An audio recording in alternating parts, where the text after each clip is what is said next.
हाग्रामा महिलारिनि नेतृत्वनि दल बिपिएफआव हेफाजाब होनांगौ जोंनि बिटिसिखौ रैखा खालामनांगौ बिटिसिआव जे जोंखौ दुर्बल खालामनायनि जे दानि सरकारा जे प्रसेस्टा खालामगासिनो दं बेखौ नस्यात खालामनांगौ हाग्रामा महिलारिखौ थिसननानै बतझराव आरोबाव साबसिननिफ्राय हामसिन उन्नति खालामनांगौ जों टिपकाइ प्राइमारि हिसाबै दिनै दलिय सांग्रांथि लाबोनो जोङो सांगठनिक दिगखौ शक्तिशाली खालामनो थाखाय साफ्रोमबो मोनफ्रोमबो गामिनि रायजो राजाफ्रा ज'यै फैनानै जोंनि दलखौ मजबुत खालामनायनि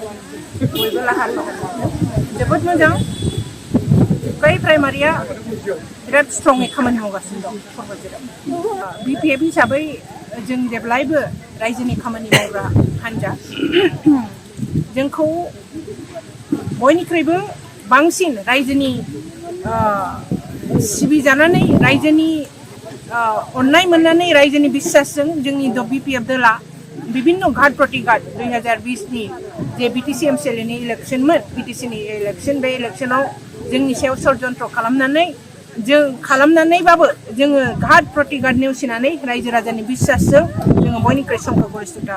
जों मोननाय मोनसे दोल बिटिसिखौ सोरजिनाय जों बिपिएफ दोल गतिके बे बिपिएफ दोलोआ जोङो जेब्लायबो रायजो राजाजों दङ जेब्लायबो रायजो राजानि जौगानायनि थाखाय जों मावगोन एमसिएलए फान्डानो होन अइन जिकुनु प्रकाराव जोंहा गोबां माबा दङ जों 15 बोसोराव बतझराखौ जों माबादि उन्नति खालामबोदों बेखौ बयबो रायजो राजाफ्रा मिन्थिगौ बयबो रायजो राजाफ्रा नुदों लामानिफ्राय आरम्भ खालामनानै दालां स्कुल इत्यादि हस्पिटाल जों लुफुंजोबदों आरो फैगौ दिनाव बेनिख्रुइ साबसिन आरो जाफुंसार होनो थाखाय बतझरनि रायजो राजाया बिपिएफनि जरियतेनो मावफुंनो थाखाय सांग्रां आरो हेफाजाब होनायनि थाखाय दिनै थिरांथा लादों बतझरनि रायजो राजाफ्रा जयैनो बतझरनि उन्नतिनि थाखाय हाग्रामा महिलारिनि नेतृत्वनि दल बिपिएफआव हेफाजाब होनांगौ जोंनि बिटिसिखौ रैखा खालामनांगौ